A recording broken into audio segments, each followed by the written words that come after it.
Ô diable guerre, rancunes et parties. Voilà, c'est un couplet de la chanson Vive Henri IV à l'avènement de ce roi.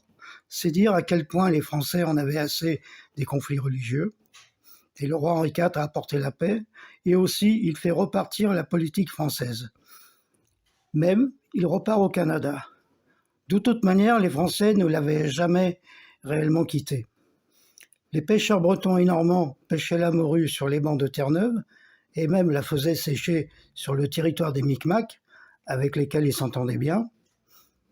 Et les pêcheurs basques chassaient la baleine aux limites de l'Ungava, c'est-à-dire le cercle polaire en indien, et avaient de bonnes relations avec les Inuits, c'est-à-dire les Esquimaux. Donc on va maintenant voir les Indiens de la Nouvelle-France. On constate qu'il y a 3 grands groupes: les Algonquins, les Hurons et les Iroquois. Sur la carte que nous voyons, en jaune très pâle, nous avons le territoire des Algonquins. Ensuite, toujours en jaune très pâle, ce qui est délimité par les pointillés, c'est le territoire des Hurons, que les Français d'ailleurs vont appeler la Huronie. Et en rouge, on a le territoire des Iroquois. Alors, les Algonquins sont des nomades chasseurs-cueilleurs. C'est une très grosse nation indienne avec de très nombreuses tribus. C'est d'ailleurs avec eux que les Français vont principalement faire des échanges. Et généralement, les relations entre Français et Algonquins vont bien se passer. Ensuite, nous avons les Hurons. Alors eux, ils sont très sophistiqués. Ils sont agriculteurs. Ils produisent du maïs, des courges et des haricots. Et ensuite, ils ont un système commercial qui est très au point. Il y aura d'excellentes relations entre les Français et les Hurons, parce que les Français sont là pour le commerce des fourrures. Et puis, il y a les Iroquois. Alors, ce sont les plus terribles guerriers d'Amérique du Nord. Et en plus, ils torturent leurs prisonniers. Ils sont organisés en une grande confédération militaire, que eux-mêmes appellent les 5 nations.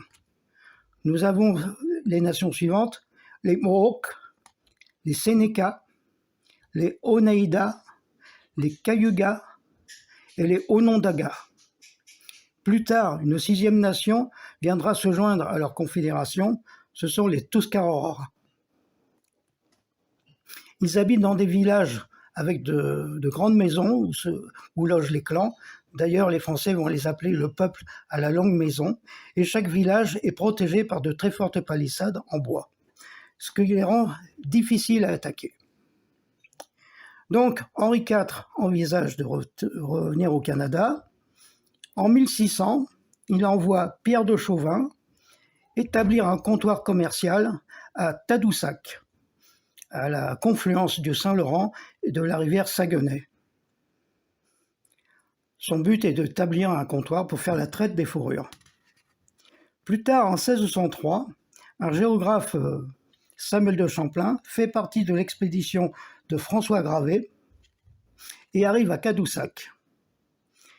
Ils sont très bien reçus par les Indiens montagnais, une tribu algonquine, et on signe un traité, le traité de la Grande Alliance. Alors ici, on voit une chose qui sera une constante dans la politique française, parce que les Français ne veulent pas s'imposer. Ils veulent surtout établir des comptoirs commerciaux et donc envisager des alliances avec les Indiens, et ce sera fait d'une façon assez systématique. En tout cas, il y a une grande fête à la suite de ce traité, avec les Indiens montagnais, une grande fête que les Français vont appeler la Grande Tabagie. Alors, pour revenir à Champlain, c'est un géographe, et son rôle est de dessiner les cartes de la Nouvelle-France. Et c'est Champlain vraiment qui va créer, si on peut dire, le Canada français.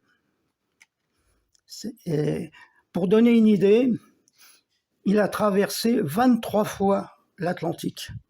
Alors, à cette époque, Il n'y avait pas de GPS, il n'y avait pas de bateaux sophistiqués, ils avaient des coquilles de noix, ils étaient à la merci des tempêtes, des pirates, des Anglais, des Espagnols, enfin bon, il a survécu à tout ça, et on verra que le bonhomme est assez increvable, quoi. Donc Champlain va commencer ses premières expéditions.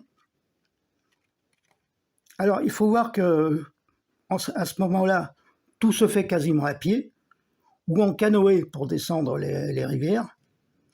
Et pour transporter les bagages, c'est simple, c'est la technique du portage. Alors que ce soit à pied ou bien en canot.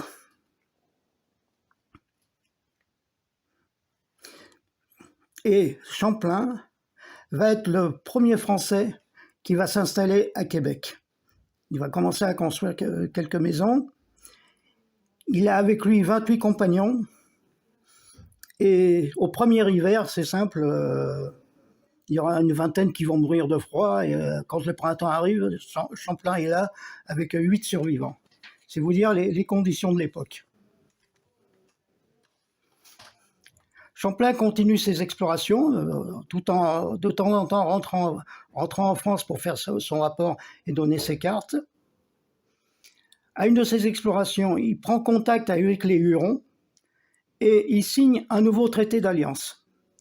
Alors, l'alliance avec les Hurons est excellente pour les Français, surtout au niveau commercial. Le problème, c'est que les Hurons sont en guerre contre les Iroquois.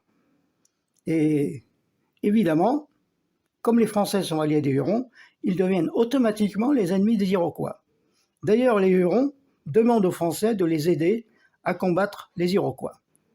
Il y aura donc une expédition vers le sud, où Champlain repère un lac, qu'il nomme Champlain d'ailleurs, et c'est le premier combat contre les Iroquois. Alors, ça va très vite parce que les Français ont 2 arquebuses, ils tirent 2 coups d'arquebuse, 2 chefs Iroquois sont tués, et évidemment, les Iroquois s'enfuient. De toute façon, c'est le début des guerres entre les Français et les Iroquois. Par la suite, Champlain retourne en France. Il est reçu par Henri IV. C'est dire un peu l'importance que prend la Nouvelle-France à ce moment-là pour la royauté française. Champlain retourne évidemment au Canada. Il y aura un nouveau combat contre les Iroquois où Champlain sera blessé d'une flèche dans la jambe. Et là, il sera évacué sur le dos d'un Huron. Il y a toujours la technique du portage. Par la suite, il va aller au Mont-Royal et fonder la petite ville de Ville-Marie, qui sera le futur Montréal d'ailleurs. Il fonde la Compagnie Champlain ou la Compagnie du Canada et il commence à organiser la vie religieuse. Il fait venir 4 frères récollets. Il est même le premier blanc qui va voir les chutes du Niagara. Louis XIII, qui a succédé à Henri IV, lui donne le monopole de la traite des fourrures. Et Richelieu le nomme commandant de la Nouvelle-France. Ce qui veut dire qu'à partir de là, Champlain a les mains libres et peut faire pratiquement ce qu'il veut en Nouvelle-France. Cependant, la guerre se déclare entre la France et l'Angleterre. La marine anglaise bloque toutes les activités sur l'Atlantique, les navires français ne passent plus, et Champlain n'a plus aucun ravitaillement. Il manque totalement de munitions. 2 navires anglais remontent le Saint-Laurent et ça suffit pour prendre la Nouvelle-France. Il a très peu d'hommes et pratiquement pas de munitions. Champlain est obligé de se rendre. Il est rapatrié en France et les Anglais prennent en main la Nouvelle-France. Cependant, l'action anglaise a eu lieu alors que la guerre était arrêtée en Europe. Si bien que, au traité de Saint-Germain-en-Laye, parce qu'à cette époque-là, on est encore entre gentlemen, l'action anglaise est considérée comme illégale et le Canada est rendu à la France. Champlain y retourne. Alors, il faut voir aussi une chose, c'est que à La Rochelle, les protestants français avaient appelé à leur secours la flotte anglaise. Richelieu fait passer un décret comme quoi la Nouvelle-France sera interdite aux protestants, parce qu'il n'a vraiment pas confiance en eux, même il n'a plus du tout confiance en eux. C'est pour ça qu'il y a tant de catholiques en ce moment au Québec. Donc Champlain est revenu au Canada, il s'installe à Québec. En 1633, il fonde la ville de Trois-Rivières, puis il s'éteindra doucement en 1635. On peut dire qu'est mort le vrai père de la Nouvelle-France. Alors, pour son bilan, on peut dire qu'il a créé la colonie française, il a fondé quelques villes, et surtout, il a compris l'importance de ceux qu'on appelle les coureurs des bois. Parce que ce sont des gens qui vont partout, qui connaissent le pays, et surtout qui entretiennent des relations avec les Indiens, et même parlent leur dialecte. Les deux plus célèbres furent Étienne Brûlé et Nicolas Perrot. Étienne Brûlé fut même le second de Champlain. Seulement, lorsque les Anglais prirent le Canada, il se mit avec eux.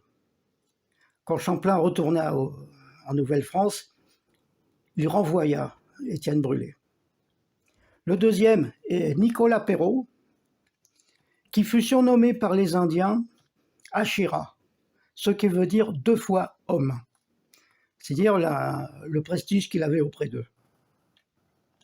Il épousa même une Algonquine et en eut une nombreuse descendance.